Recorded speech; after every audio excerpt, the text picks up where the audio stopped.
আসসালামু আলাইকুম বন্ধুরা, আজকে আমি নারায়ণগঞ্জের ফতুল্লা গরুর হাটে আসছি। তো এই হাটটিতে অনেক ডিস্ট্রিক্ট থেকে বড় বড় গরু আসছে। তো আমি আজকে আপনাদেরকে এই হাটটি ঘুরে ঘুরে দেখানোর চেষ্টা করব। গরু আপনার ভাই? আসসালামু আলাইকুম। গরু আপনি কয়টা নিয়ে আসছেন?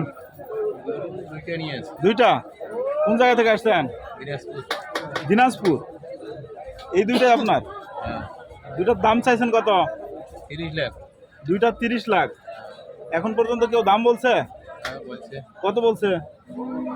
18-20 কয়। 18-20, তাই না?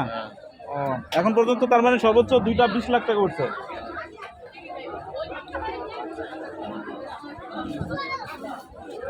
বড় গরু আসেনি। তো বন্ধুরা, এটা হচ্ছে ফতুল্লা হাটে। ফতুল্লা হাটে এই যে দুইটা গরু দেখতেছেন, এক ভাই নিয়ে আসছে। এই দুইটা গরুর দাম চাইতেছে হচ্ছে 30 লক্ষ টাকা। তো ভাই যেটা বলতেছে, এই গরুর দুইটার দাম এখন পর্যন্ত 20 লাখ টাকা বলছে দুইটা একসাথে।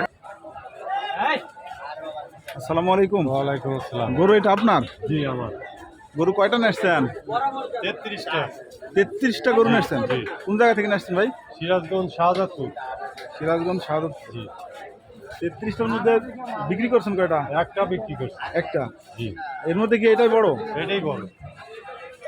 এটার দাম চাইছেন কত? 10 লাখ চাচ্ছি। 10 লাখ। জি। এখন পর্যন্ত কত টাকা দাম উঠছে? ওই 3.5, 4, 4.5। সর্বোচ্চ 4.5 না? হ্যাঁ। ঠিক আছে ভাই, ধন্যবাদ। তো বন্ধুরা, ফতুল্লা হাটে আসলে এসে যে জিনিসটা লক্ষ্য করলাম সেটা হচ্ছে এই হাটে যত গরু উঠছে তার 80% গরুই সিরাজগঞ্জ এবং পাবনার ওই দিক থেকে আসছে। তো এই হাটটা আসলে সিরাজগঞ্জ এবং পাবনার হাট বলতে পারেন। তো ফতুল্লা হাটে ছোট বড় অনেক গরু আসছে। তো গরুগুলো আসলে এমনভাবে সাজায় রাখছে এবং ক্রেতাদেরকে দৃষ্টি আকর্ষণ করার জন্য যেভাবে আসলে সাজিয়ে রাখছে, এটা খুবই ভালো লাগতেছে। যারা গরু কিনতে আসছে তারা গরু দেখতেছে এবং তাদের সাথে দরদাম করতেছে। তো সব কিছু মিলিয়ে আসলে ফতুল্লা হাটটি কিন্তু অনেক গরু উঠছে। আপনার বিশাল একটা হাট, অনেক বড় একটা জায়গা। নারায়ণগঞ্জের মধ্যে অনেক বড় একটা গরুর হাট বলতে পারেন।